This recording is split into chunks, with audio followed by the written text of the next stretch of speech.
What's cracking, mi gente? You guys already know this. Your boy D once again, coming to bring you guys a little bit of special guest to interview. You guys already know him as the after party with Fume 209. But we're gonna get into a little bit better, so I'm gonna let him go introduce himself and go from there. What's cracking, my guy? How's it going? Yeah, everybody knows after party with Fume 209. That's of course Fume's not my real name, but That's what we call the carnal. Well, you guys already know this is an interview that I went ahead and asked him for it.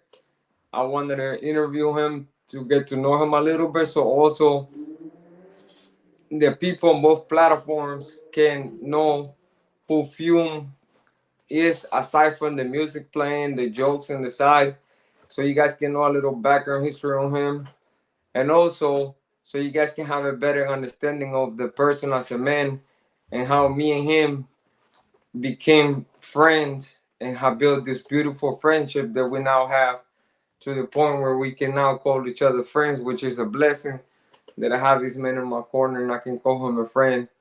People that knows my channel know I don't have that many people I call friends. He's one of them, and I want to bring you guys this interview with him so you guys can have an understanding of how the process of life sometimes is and how people from different walks of path of life can sit down and actually have a discussion about life, about different points of view and aspect. We might not agree on everything, but we can agree to disagree in a respectful manner. And I hope that with this interview, people can have an understanding, can understand better. We don't always have to agree with somebody, but we do have to show respect to the next person next to us, and we gotta be kind to people. With that being said, uh, I'm gonna start asking some questions, bro, and go ahead and give me the best answer you can. But I can ask for honesty and truthful, and I know there's gonna be some things, names that are gonna be omitted, gonna be said, and that's out of respect for his family, which is something that I always have done, respect for people's family. Plus, I don't want people to expose too much of their personal life. They don't have to, they don't want to. Um, where you grew up, bro? well, um, I was um, I was born in Merced, which is about 35 minutes away from where I'm from. Um, I lived in a little small town called Los Baños, and back in the day, it was only about 5 or 6 thousand people. We're up to like 46 now. So, um, yeah, so I ended up living here until about maybe like 8 or 9 months old. Then my mom moved us to Washington State in a town called Yakima. So I lived there for about 5 years, and then after about 5 years, my mom wanted to move closer to her mom, so we ended up moving back to California. Do you grow up with both parents, father and Yes, mother? yeah, I grew up with both parents. My parents stayed together, even though things got bad.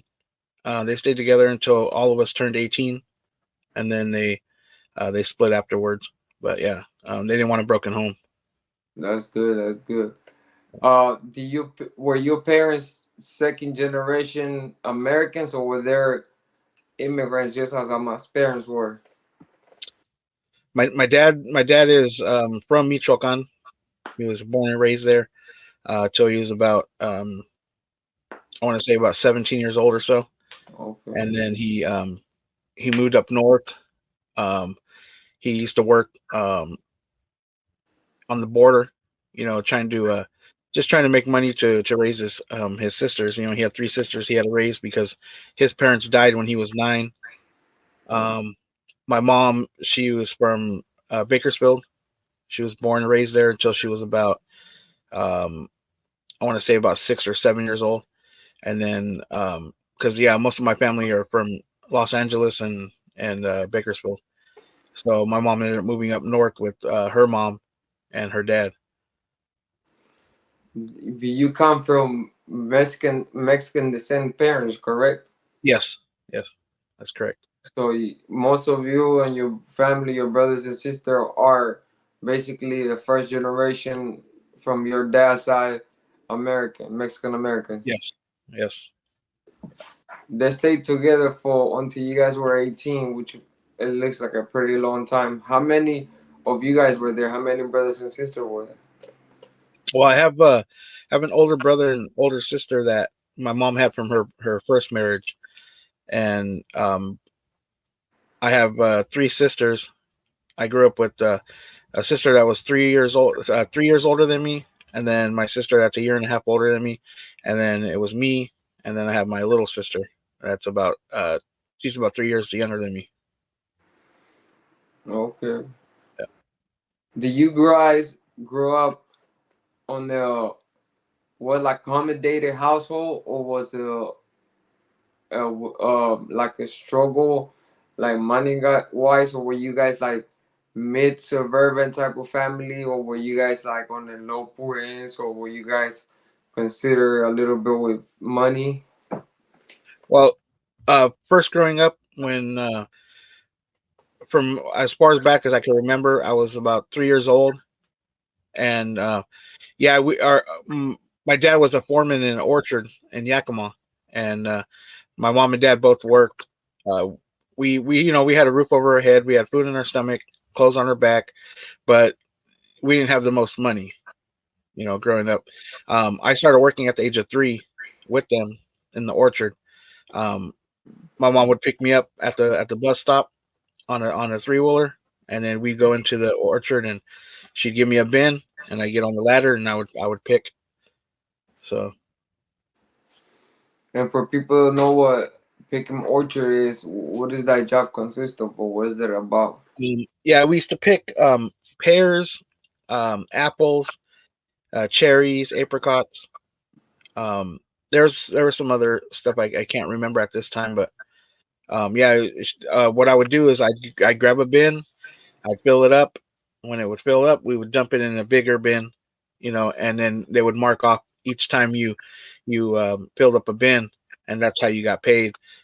So I did that till about 5 years old till we moved back, and then my mom and dad started working in the uvas, the grapes, and so we would go with them, and we would actually, as they were working, we would be outside the car playing, or we would help, and then my dad in '87, my dad got no in '88, my dad got a job as a beekeeper, and that's when the job that he was doing paid a lot better.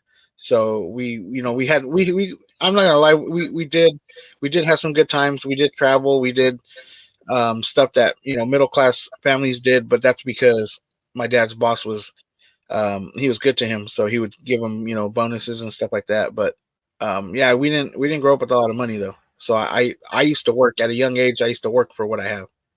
So it was like you guys lived comfortable, but it was not. We got the money to throw away type of comfortable. Yeah, yeah, That's yeah, what. yeah. It wasn't like upper class. It wasn't. We didn't live in Yeah, the suburbs. We didn't. Yeah. yeah. So you grew up in this town called Los Baños. Uh-huh. That's like going towards Bakerfield, toward those areas. Where you start growing up, were there many gangs around that time when you were growing up, or there wasn't? Oh yeah. When there's actually quite a few gangs for as small as the town was, for having 6,000 people. Um, yeah, we had there was three gangs that I remember. I can remember far back, which was they had C Street Posse, there was the Illinois Posse, and then there was the Playboys, which I later on found out that there's Playboys down in Los Angeles area. Yeah. I don't know if somebody moved up north and then try to create their own little gang with using the Playboys, but I know I remember them having the Playboys around here because I would see the taggings and stuff, growing up. So, do you were your parents allow you guys to play outside, or were your parents a little bit strict when it came to you guys going out and playing outside? Because some neighborhoods are a little bit dangerous. Some neighborhoods, even if they're not that dangerous. Some parents don't want the kids playing outside after a certain time. Well, my dad was really really traditional. He was the type where since I was a boy, I didn't have a curfew. I didn't. My sisters couldn't go nowhere. If they did, they would ask permission, and it would take a lot for him to actually say yes. So most of the time when growing up, for them, in order for them to go to a party or a dance or something, I had to go with them. So he was So protective over the female, but not the males like that. not to male, yes, yeah, yeah. What? It was like it almost felt like people might look at it as he was chauvinistic, and he kind of was. He kind of was. He tried to tell me, he kind of contradicts himself. He would tell me, you get a wife, kids, you're the provider, you're the man, this and that, and you be good to your woman. But then he would say, you know, otherwise he would say, oh, you get married, you have your wife, she stays home, takes care of the kids, and you can go mess around on her.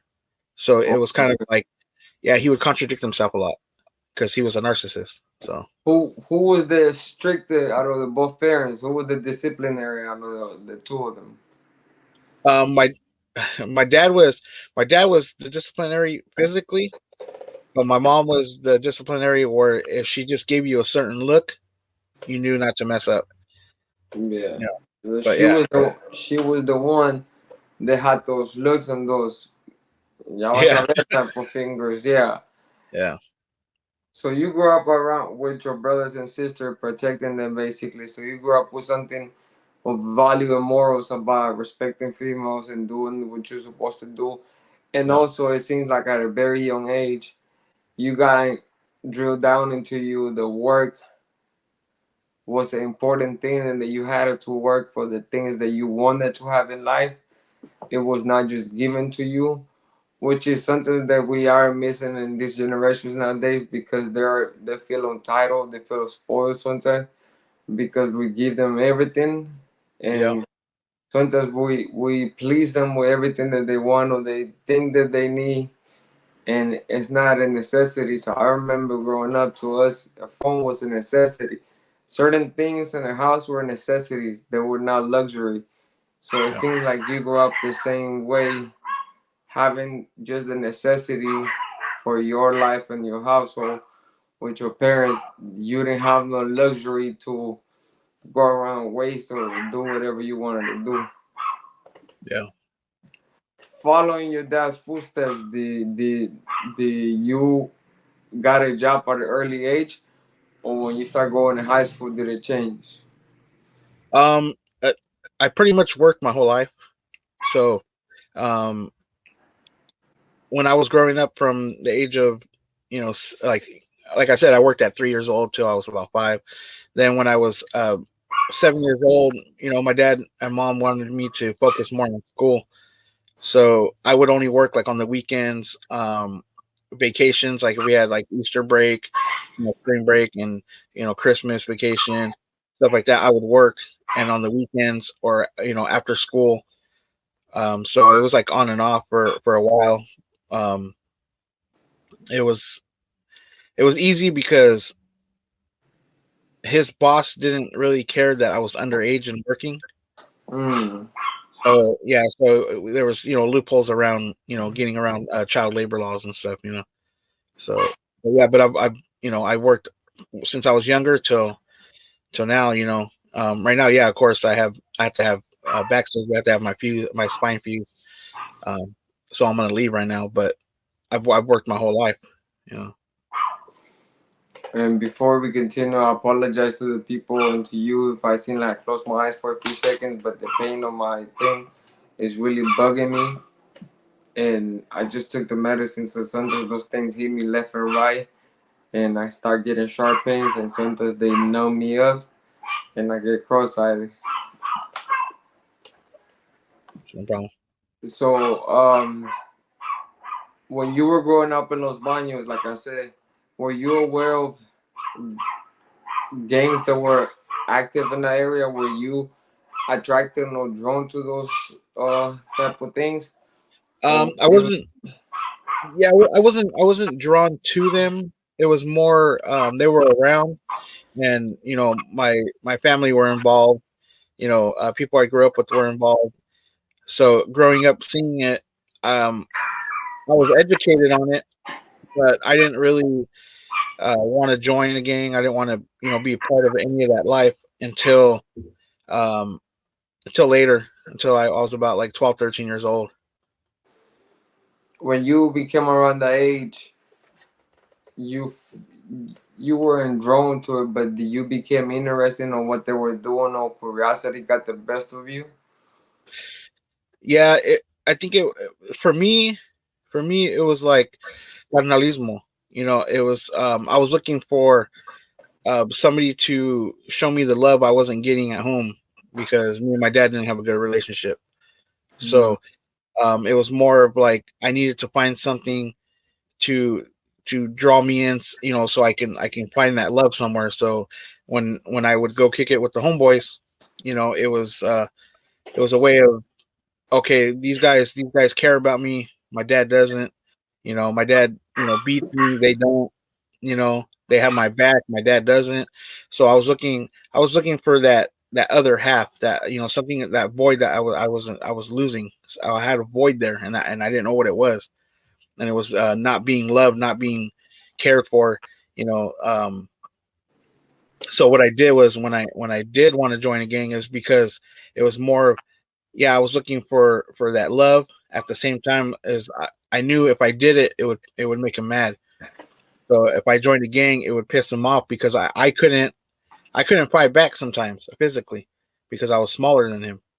So for me to take my frustration out on somebody, I figured I'd go do it. Join a gang. I go take my frustration out on the ops, and Yeah. that's what I. So how come your relationship with your dad started deteriorating? What caused it for you to start feeling that void, or for him to feel like you weren't being loved? He well, like I said, he lost his parents at 9 years old. Both parents within a couple months of each other, and so he had to grow up fast, and he had to grow up and be an adult at such a young age. So I think he didn't know how to be a parent.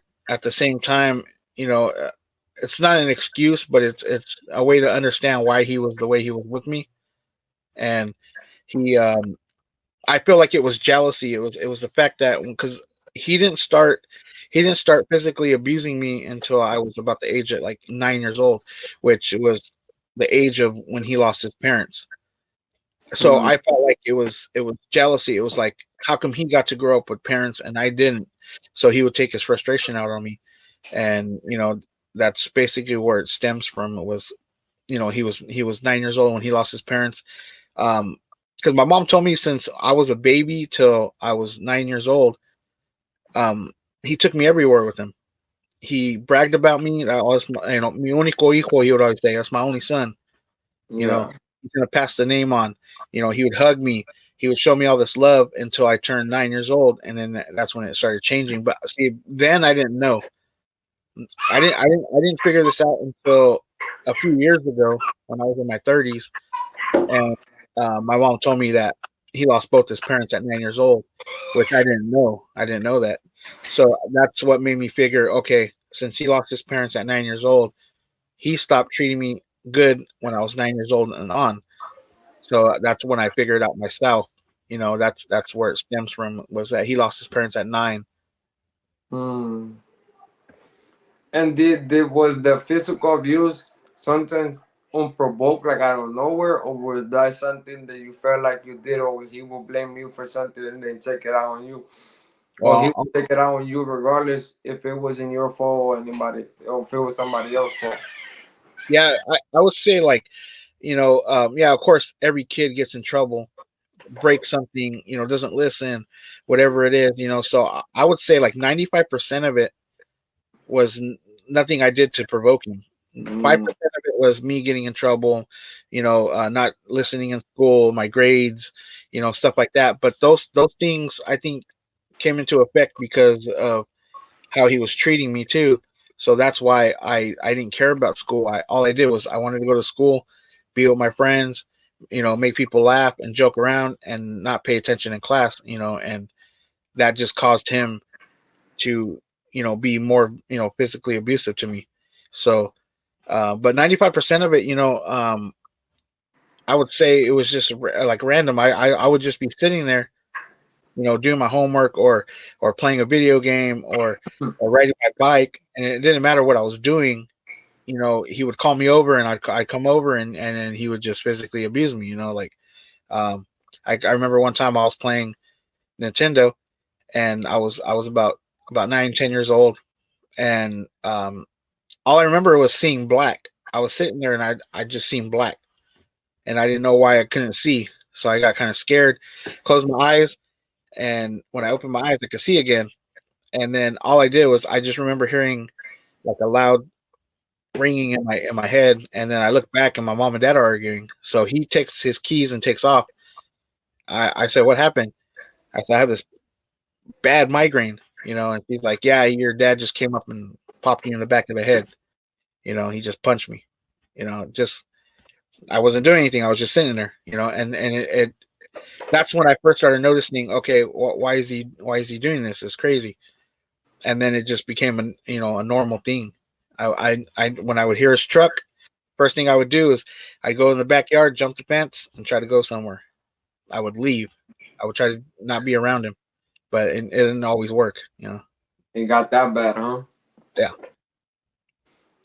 And now you start feeling the boy with your friends, your homeboys. Did you became part of a gang? Did you ever enjoy it again? Or was that just people that you knew or hang around with? Um. It first started out with being around my cousins. My cousins were always older than me. I was like the young one. Mm-hmm. So being with them and seeing the people they kicked it with, and they would have their rags hanging out, and their belts hanging. They'd be wearing whatever color they are. And I seen it, and then I felt like since they're my family, I kind of have to go that route. So it didn't matter if they were blue, red, green, yellow, whatever it was. I was gonna be involved in it because of them. So I kind of like followed in their footsteps. So your cousin like kind of influence your decision to fall into the footsteps of choosing a certain crowd to hang around with because of how they interact with them or how they also make you feel when you start coming around them. Yeah, it was. I would see who they kicked it with, who they didn't like, and when I seen these people, some of them were people I grew up with. People I grew up with their older brothers, older sisters, uncles, whoever it was. So I was more like, yeah, screw them too then. Because if my family don't like them, then I don't roll with them either. And then it just so I was like guilty by association until Yeah. until I actually joined. You became a gang member at what age? Um 13 years old. Yeah, I was in it was six I was in the summer of sixth grade going into seventh. Um that's when I started I wasn't fully invested yet until about um halfway through my seventh grade year. And then that's Mhm. when my cousins were, and my friends were like, well, if you're gonna be, with us, you gotta be fully in there. So let us know when you want, and you could be a part of us. So I'm like, okay. So You have to um have your commitment. I made the decision, yeah, that okay, well, if I'm gonna do this, I'm gonna go 100 on it. I'm not gonna half ass it. Yeah. Were there like in other cities here up in Northern California and the Central Valley, the divisions over North and South, was that those type of gangs over there or were there different gangs over there? Yeah, we had the Sureños and the Norteños. Um we didn't really have too many. We did have Bloods and Crips, but not as much as you know, it was the North and South, you know, around this area. That's the C Street Posse is where the Crips and the Bloods, you know, hung around, was that area, which was over there Mhm. by the movie theaters. Um, they had their own thing going. We never really had beef with them until we got a little bit older, and Mhm. it was all about money and territory. You know, drug sales. You know, like, you know, stepping on each other's toes. That you know, it was never like, oh, you're a Crip, you're a Blood, or you're a Norteño, you're a Sureño. You know, it was never that. It was more about the money thing with them. Mhm. So, but yeah, we only beef with them for, you know, for money, territory. Money and territory, dope beat sales, and all that stuff. Yeah. So, as you're well known and you're well aware of, the people here are as well aware of, I used to be ex-Southerner. Were those the people you hang around with, or those were considered what you used to call back then your ops? Yeah. Well, growing up, I like I said, I followed my cousin's footsteps and my friends, and most of them were Norteños. You know, I do have family down south, but you know, it's a lot different down south. They're more territorial. They're, you know, they fight amongst each other. Yeah. Up here, it was more. Um, I, it wasn't a big thing being a South Sider and a North Sider until it started growing more because you know, we you know the Sureños were outnumbered for a while here, Yeah. for a while, until um, a few people moved into the town, and then it kind of just grew. Um, yeah, there are certain families that I know that I actually went to school with, that I grew up with before even going to school, and they ended up becoming Sureños, and then so I could no longer associate with them. You Mm. know, and it's kind of weird because it was like I was used to growing up with them, going to their house, you know, being this and that with them, and now no, I could no longer talk to them. You know, so it didn't become a really big thing until I was about 15, 16 years old, and that's when everything just changed. You know, I would walk down the street where I could walk before and never see a Sureño, and now there's like 10, 15 of them outside. So, you know, it grew and it grew because the city was growing really fast. You know, actually, Los Baños actually was on 2020 for one of the fastest growing cities in Central California. You know, we went from a population of 5,000 people to 20,000 within like less than like 10 years. You know, so you know, it just kept growing and growing, and everybody from the Bay Area were moving to Los Baños because it was cheaper to buy a house. You know, houses were, uh, you know, 300,000, 400,000 at the time in San Jose. Over here, it was only 180, 150. So people were moving over here from the Bay Area, and that's what made it grow. Yeah, it became a trend from people moving around and becoming start going sometimes to the affiliation they used to have or to something they felt. Like you said, a lot of people don't understand when we say it was like a brotherhood and it becomes that sometimes you go close minded and close blinded to follow something that you feel it's like a brotherhood because like you said, you used to hang around certain people and now you no longer can do it because you follow your cousin's footsteps. That was their family and your loyalty was to your family.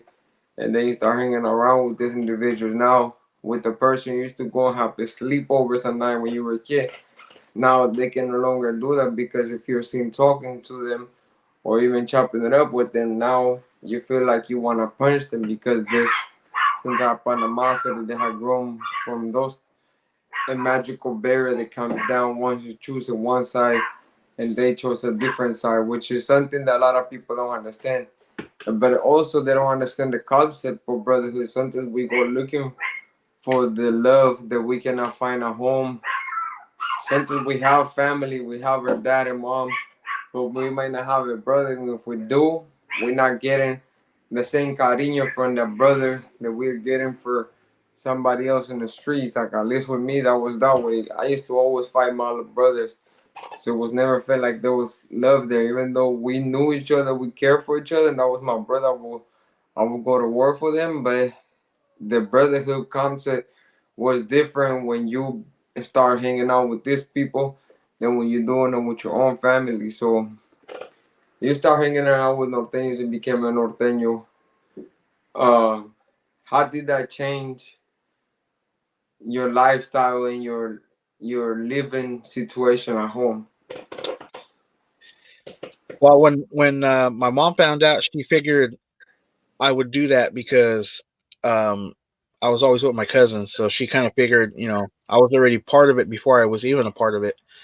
So she kind of just left it alone as long as I didn't bring it to the house, and I never brought any drama to the house. I mean, things happen, of course. There's a few things that did happen, but my dad hated it, of course. When he found out, I got kicked out of the house so many times from, the age of 14 till I was, 18, and then once I was 18, it's like I'm gone.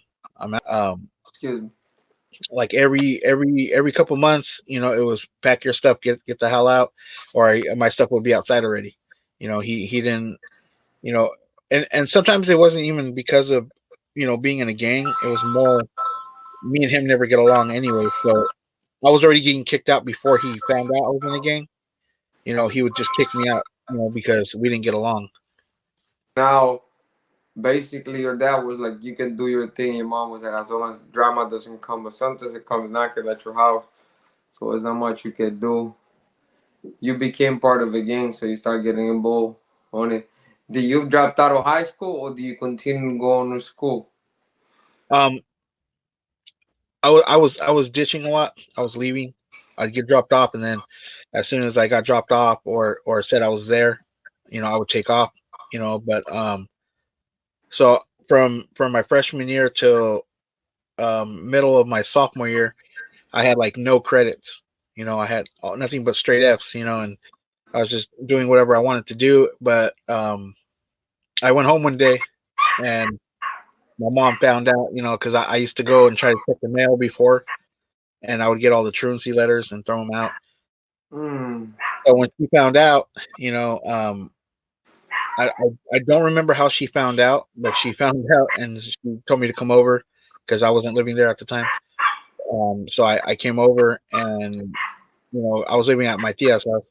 So I came home, and my mom said, "Yeah, so they're telling me that you're not going to school and this and that." And I was like, "Oh, yeah, no, I'm going, but not like I'm supposed to be."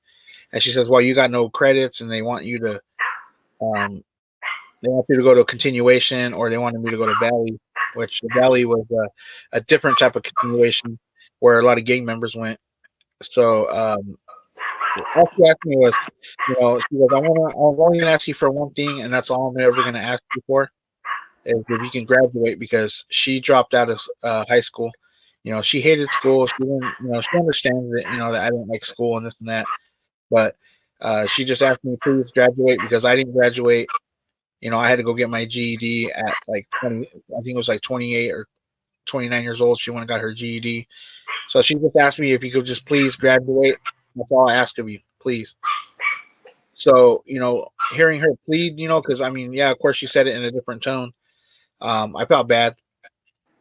So what I did was I tried to do the best I could to get my grades up enough to just pass and get my credits, and I did whatever I had to do. I had to do extra work. I had to go to summer school, but I was like, if I graduate, she'll get over everything else. As long as I graduate, she won't care if I'm a gang member. She won't care if I sell drugs. She won't care if I do this or do that. So I I was like, okay, if I graduate, she'll be happy. She'll get off my back.